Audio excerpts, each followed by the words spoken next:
దగ్గరకు వచ్చినప్పుడు వాళ్ళకి సరైనటువంటి న్యాయం చేయాల్సినటువంటి బాధ్యత కూడా మన మీద ఉంటుంది. ఒక దళిత మహిళ అన్న నాకు సహకారం చేయండి, నాకు మరణం తప్ప ఇంకో ఏం మార్గం లేదనుకున్నప్పుడు ఖచ్చితంగా ఆ బాధిత మహిళ పట్ల నుంచోవాల్సినటువంటి బాధ్యత అయితే నాకు ఉంది. కాబట్టి ఈరోజు నేను ఆమెను కూడా మీడియా ముందు మీకు పరిచయం చేస్తున్నా. అమ్మ, మీకు జరిగిన సమస్య ఏంటో మీరు ఒకసారి చెప్పండి రాష్ట్ర ప్రజలకి. ఇదిగో పేరు పెట్టుకో.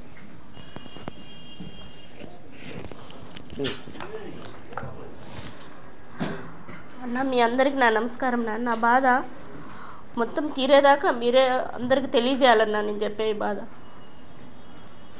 అన్న, నేను చంద్రబాబు నాయుడు సార్ గారికి చెప్పాలనుకుంటున్నాను. నేను సభ్యత్వం తీసుకున్నాను తెలుగుదేశం పార్టీలో. నా పేరు సుధామాధవి. నేను కోడూరు నియోజకవర్గం నుంచి వచ్చాను. మేము మొన్నంతా ఎలక్షన్ కోసము చాలా కష్టపడాము. ఆయన జైల్లో ఉన్నప్పుడు చంద్రబాబు నాయుడు సార్ గారికి, లోకేష్ సార్ గారికి, పవన్ కళ్యాణ్ సార్ గారికి శిరసు వచ్చి నమస్కారం చేసి నా బాధ చెప్పుకుంటున్నాను. దయచేసి మీకు తెలిస్తే నా బాధ తీరుస్తారని ఆశతో ఈ చిన్న ప్రయత్నం చేస్తున్నాను. అది సార్ లేకపోతే అది కూడా నాకు చేసేదానికి అవకాశం ఉండేది కాదు. మీ కాడికి ఆఫీస్ కాడికి రావాలని నేను ప్రయత్నించినాను ఎన్నోసార్లు, కానీ రాలేకపోయినాను. వచ్చే అవకాశం లేదు. నేను సార్, మీరు చంద్రబాబు నాయుడు సార్ గారు మీరు జైల్లో ఉన్నప్పుడు 53 రోజులు సార్ నేను నిరాహార దీక్ష చేశాను సార్. మా ఊరు మొత్తం, నియోజకవర్గం మొత్తం అందరినీ జనాలు తీసుకుపోయి నిరాహార దీక్ష చేసి మీకోసం నేను ఎంతో కృషి చేశాను సార్. అయినా ఫలితం లేదు సార్. అదే కాకుండా సార్, బాబు సూర్తి భవిష్యత్ గ్యారెంటీ, సూపర్ 6 అన్నీ కూడా నేను పల్లె పల్లెకు సార్, చలనక ఎండనక వాననక 4-5 కార్లు జీవులు పెట్టుకొని ప్రతి పల్లికి అడవిలోకి కూడా పోయి సార్ మీకు జరిగిన అన్యాయం ఇంటికి పోయి చెప్పాను సార్. సార్ మనం ఎట్ట తిరిగి గెలిపించుకోవాలా, సార్ జైల్లో నుంచి బయటికి రావాలంటే మనమందరం బోటేసి సార్ని గెలిపించుకొని మనం బయటికి తెచ్చుకోవాలని ప్రతి ఒక్క ఇంటికి పోయి సార్ తెల్లవారుజామున మళ్ళీ వాళ్ళ పనులకు పోతారని అన్ని ప్రోగ్రాములు చేశాను సార్. నేను మాకు టికెట్ ఇస్తారని తెలుసుకున్న వేమన సతీష్ గారు సార్, వేమన సతీష్ గారు మేము ఇవన్నీ చేస్తున్నాం కదా సార్, అవి తెలుసుకున్న వేమన సతీష్ గారు మా దగ్గరకు వచ్చి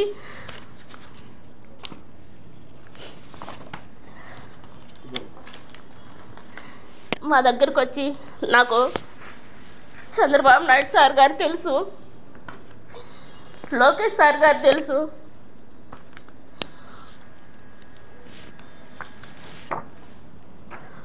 భువనేశ్వరమ్మ గారు తెలుసు, అందరూ తెలుసు అని చెప్పి మమ్మల్ని నమ్మబలికిచ్చి మాతో నిజంగానే టికెట్ ఇప్పిస్తాడని ఆశతో మేము పెద్దోళ్ళు సంపాదించిన ఆస్తి అంతా ఉంటే అదంతా అమ్ముకొని అక్కడ ఇక్కడ అప్పులు చేసుకొని, రైతుల దగ్గర అప్పులు చేసుకొని మొత్తం 7 కోట్లు జమ చేసి సతీష్ అన్న గారు చెప్పిన మాటలు విని ఇచ్చాం సార్. మేము చేసిన కష్టము కావాలంటే సార్ కోడూరు నియోజకవర్గం మొత్తం అడిగి కనుక్కోండి సార్. సెంగల్ రాయుడు సార్ని అడగండి, జగన్మోహన్ రాజు సార్ గారు ఉన్నారు కదా ఇప్పుడు, ఆయన కూడా అడగండి, విశ్వనాథ్ నాయుడు సార్ని అడగండి, ప్రతి ఒక్కరిని సార్, తెలుగుదేశం నాయకులు ఎవరున్నారు అందరిని అడగండి సార్. మాకు జరిగిన అన్యాయం ఇది నిజమా అబద్ధమని తెలుసుకొని మాకు న్యాయం చేయండి సార్. మేము మొత్తం డబ్బులు పోగొట్టుకున్నాం, ఇల్లు కూడా అమ్మేసుకొని నడు రోడ్లో పడి ఉన్నాము సార్. ఇప్పుడు మేము అది అడుగుదామని చెప్పి మేము తెలుగుదేశం పార్టీకి పోతుంటే సార్ మమ్మల్ని అడ్డగించి మమ్మల్ని దాని కారు మీద నెంబర్ కూడా లేదు సార్, దాంట్లో నన్ను నా భర్తను వేసుకొని తీసుకొని పోయినారు సార్ మమ్మల్ని.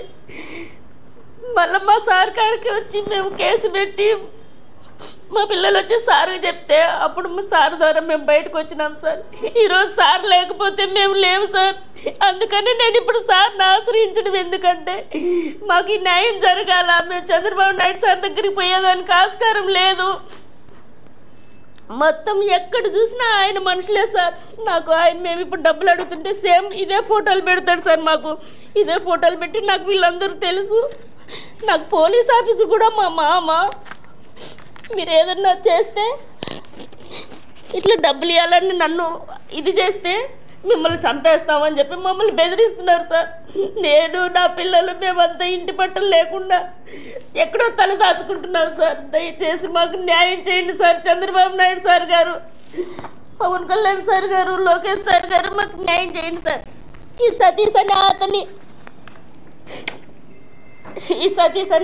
సార్, ఈ సతీష్ అనే అతని దగ్గర నుంచి మా ప్రాణ రక్షణ దయచేయండి సార్. మాకు మా డబ్బులు మాకు ఇప్పిండి సార్.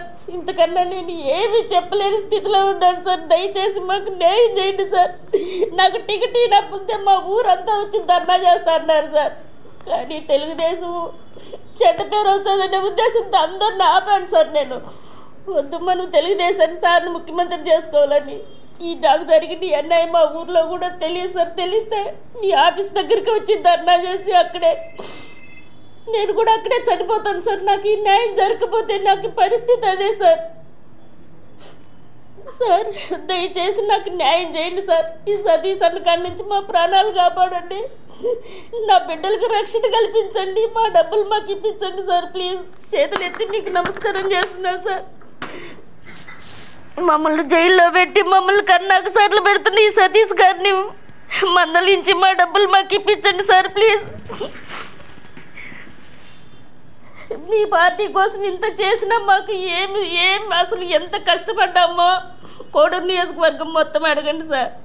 ఇంత కష్టపడి ఇంత చేసి ఈరోజు మేము ప్రాణాలు కాపాడుకోవడానికి మేము ఇచ్చే డబ్బులు అడిగిన దానికి మమ్మల్ని ఈ విధంగా చిత్రహింస పెడుతున్నారు సార్. మేము ఏం చేయలేని దిక్కులేని స్థితిలో ఉన్నాం సార్. దయచేసి వీడియో మిత్రులందరూ అన్నగారు మీకు శిరసు ఉంచి నమస్కారం చేస్తున్నాను. ఈ వీడియో ప్రతి ఒక్కరికి చేరేటట్టుగా నాకు జరిగిన అన్యాయం ఏ కర్తకు జరగకుండా, ఏ నాయకులకు జరగకుండా, ఏ ఆడబిడ్డకు జరగకుండా దయచేసి మీరే దీన్ని నాకు న్యాయం చేసేట్టుగా చేస్తారని మీ పాదాలు పట్టుకొని అడుగుతున్నాను. అందులో సార్ టికెట్ ఇప్పిస్తానని చెప్పి ఇప్పించుకున్నారు సార్ సతీష్ అన్న గారు. ఇప్పుడు అడుగుతా అంటే సార్ ఫోన్లు చేస్తే రిప్లై ఇవ్వడం లేదు సార్. వాళ్ళ అనుచరులతో చంపేస్తాను అది ఇదని మమ్మల్ని బెదిరిస్తున్నారు సార్. క్యాష్ రూపంలో ఇచ్చామన్నా. మళ్ళీ 50 లక్షలు మాత్రం ఆయన ఏదో భూమి కొనుక్కుంటే ఆయనకు వాళ్ళ భూమి కొన్నదానికి డౌన్ పేమెంట్ వేయమంటే వేసామన్నా. 50 లక్షలు 50 లక్షలు వేసినట్టు ప్రూఫ్స్ ఉన్నాయి. అవి డబ్బులు ఇచ్చింది మాకు. మేము ఇప్పుడు ఆస్తులు కొన్నాం కదా, మేము అమ్ముకున్నాం కదన్న ఆస్తులు మావన్నీ, ఇల్లు స్థలాలన్నీ అమ్ముకున్నాం కదా. మేము అమ్ముకొని ఇచ్చిన డబ్బులు ఆ నెలలో మరో నెలలోనే అతను ఆస్తులు కొన్నాడు. మొత్తం మా ఆయనకి ఇవన్నీ ఇట్లా చేసి ఇదంతా చేసి మా ఆయనకు కూడా హెల్త్ బాగాలేదు. నా లివరు కిడ్నీ అన్ని ప్రాబ్లమ్స్ వచ్చినాయి. సిఎంసిలో ట్రీట్మెంట్ తీసుకుంటున్నారు. ఇప్పుడు మేము ఇంటికి పోతే కూడా అన్న మమ్మల్ని ఏం చేస్తాడో తెలియదు. మాకు ఏం జరిగినా ఇదంతా కూడా సతీష్ అన్నకే సంబంధం. సో వాస్తవంగా ఈ సమస్యకి సంబంధించి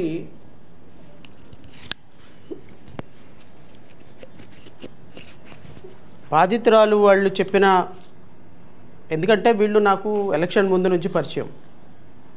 సో ఎంక్వైరీ చేసుకున్న తర్వాత నాకు తెలిసింది ఏంటి అంటే, వీళ్ళు డబ్బులు ఇచ్చేటప్పుడు 2.5 కోట్లు డబ్బులు ఇచ్చేటప్పుడు ఏదైతే ఉందో అది వీడియోల రూపంలో వీళ్ళు తీశారు.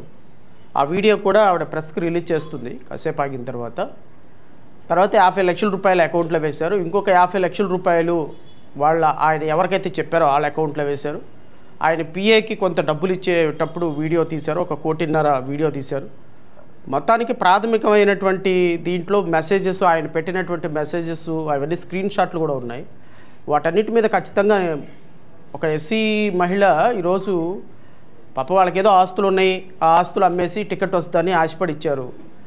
నేనేమంటానంటే తెలుగుదేశం పార్టీ నాయకుల్ని, టికెట్లకి డబ్బులు అమ్ముకునే సంస్కృతి మనకి మొదటి నుంచి ఉంది. ఎందుకంటే మొన్న తిరువురు ఎమ్మెల్యే చెప్పాడు కదా, 5 కోట్ల రూపాయలు అకౌంట్లో వేశాను అని. ఆయన కేసుకి ఏం కేసుకి పెద్ద తేడా ఏం లేదు. ఆయన ఎమ్మెల్యే ఎంపీకి డబ్బులు వేశాడు, ఈయన ఇంకొకరికి డబ్బులు వేశారు. వాస్తవాలు ఏదో విచారణ చేయండి. లేదు రేపొద్దున వాళ్ళు ఏమన్నా ఇబ్బందికరమైన పరిస్థితుల్లో ఏమైనా నిర్ణయం తీసుకుంటే సూసైడ్ చేసుకునే నిర్ణయం తీసుకుంటే ఇబ్బంది పడతారు. నేను వాళ్ళని మందలించి అట్లా చేయకూడదమ్మా, ఇది కరెక్ట్ కాదు, పోరాటం చేయండి, ప్రాణాలు తీసుకుంటే ఏమొస్తుంది, ప్రాణాలు తీసుకుంటే మనకేం రాదు కదా. సో ఖచ్చితంగా తెలుగుదేశం పార్టీ అధినేత చంద్రబాబు నాయుడు గారికి మీరు ఈ విషయం చెప్పండి. వాళ్ళు ఎంక్వైరీ చేసుకుంటారు, దాంట్లో నిజ నిజాలు ఉంటే ఖచ్చితంగా మీకు న్యాయం జరుగుతుంది. చచ్చిపోవటం వల్ల ఒక మార్గం ఒక కుటుంబానికి పోయిన తర్వాత ఇబ్బంది కాబట్టి వీలైనంత వరకు మీకు జరిగిన అన్యాయం ఇంకొకరు జరగకూడదని మీరు పోరాటం చేస్తున్నారు, చేయండి పోరాటం. డబ్బులు మీరు ఇచ్చారు అని ప్రాథమికమైనటువంటి ఆధారాలు ఉన్నాయి, ఆ ప్రాథమికమైన ఆధారాలతో ఎంక్వైరీ చేస్తారు. నిజంగా మీ దగ్గర న్యాయం ఉంటే మీరే గెలుస్తారు, లేదు అంటే దేవుడే చూసుకుంటాడు, అంతేగాని చనిపోవద్దు అని చెప్పి వాళ్ళకి ధైర్యం చెప్పి నేను ఈరోజు రాష్ట్ర ప్రజలకు ముందు మీడియా ముందుకు తీసుకొచ్చాను. నిజంగానే నేను వారిని కూడా కోరుతున్నా, గౌరవ ముఖ్యమంత్రి గారిని కూడా కోరుతున్నా, నిజంగానే మీరు ఎంక్వైరీ చేయండి, ఆ లోకల్లో ఎంక్వైరీ చేయండి నిజంగానే ఇలాంటిది ఉంటే. ఎందుకంటే ఈ మధ్యకాలంలో తెలుగుదేశం పార్టీ టికెట్లకి డబ్బులు తీసుకున్నది, కోట్ల రూపాయలు వసూలు చేసింది అనేది చాలా ఆరోపణలు వస్తున్నాయి.